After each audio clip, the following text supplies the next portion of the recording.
சாஸ்திர நூல்களின் ஆழ்ந்த விளக்கங்களின்படி தமிழ் கேலண்டரில் 12 மாதங்களுக்கும் 12 விதமான நவராத்திரிகள் இருப்பதாக கூறப்படுகிறது.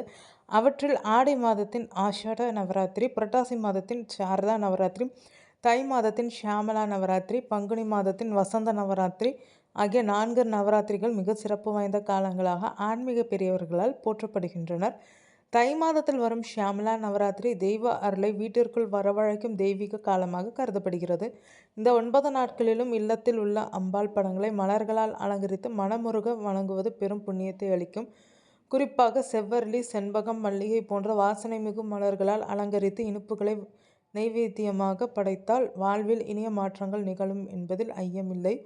பால் பாயசம், சர்க்கரை பொங்கல், கேசரி போன்ற இனிப்புகளை அம்பாளுக்கு அர்ப்பணித்து அண்டை வீட்டாருக்கு வழங்குவது நன்மைகளை பெருக்கிக் கொடுக்கும்.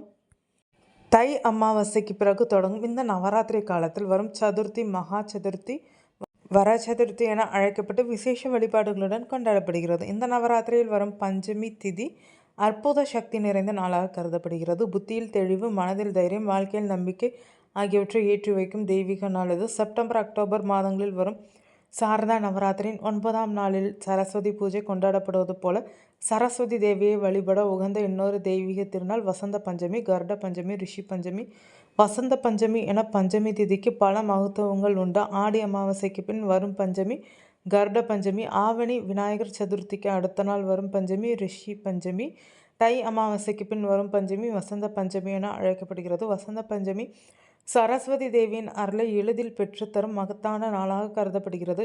மாணவர்கள், கலைஞர்கள், அறிவியல், கல்வி, கலைத்துறையில் ஈடுபடுவோர் இந்த நாளை தவறாமல் கொண்டாட வேண்டும். மாதந்தோறும் பஞ்சமி வந்தாலும் தை மாத வளர்பிறை வசந்த பஞ்சமி தனி சிறப்புடன் போற்றப்படுகிறது. இந்த நாளில் சரஸ்வதி ஜெயந்தி, சரஸ்வதி பஞ்சமி, ஸ்ரீ பஞ்சமி எனவும் அழைக்கப்படும். மஞ்சள் நிறம் இந்த திருநாளின் அடையாள நிறம்.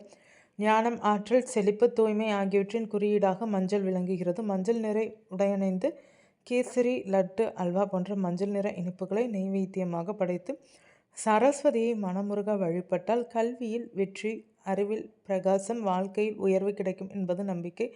மாணவர்கள் தங்கள் புத்தகங்களை சரஸ்வதி படத்தின் முன் வைத்து வணங்கி கல்வி அருளை பெறுவது இந்த நாளின் முக்கிய வழிபாடு. புராண கதைகளின்படி பிரம்மதேவரின் கமண்டலத்திலிருந்து சிந்திய தெய்வ நீரிலிருந்து உருவானவளே சரஸ்வதி தேவி. அதனால் இந்த நாள் அவளுக்கே உரிய புனித நாளாக கருதப்படுகிறது. திருமணங்கள், கல்வி ஆரம்பம், தொழில் தொடக்கம் போன்ற சுபகாரியங்களுக்கு வசந்த பஞ்சமி மிக மங்களகரமான நாளாக போற்றப்படுகிறது. மேலும் இந்த நாள் வராகி அம்மன் வழிபாட்டிற்கும் விசேஷமானது. மனக்குழப்பம், பகைச்சொல், எதிரி, பயம், நிலம் தொடர்பான பிரச்சனைகள் ஆகியவற்றை நீக்கி சந்தோஷ வாழ்வளிக்கும் தேவியே வராகி. வசந்த பஞ்சமி என்று சரஸ்வதியும் வராகியும் இணைந்து வழிபட்டால் துஷ்ட சக்திகள் அகலும், தடைகள் கரையும், இல்லத்தில் செல்வமும் சுபிட்சமும் பெருகும் என ஆன்மீக அறிஞர்கள் உறுதியாக கூறுகின்றனர்.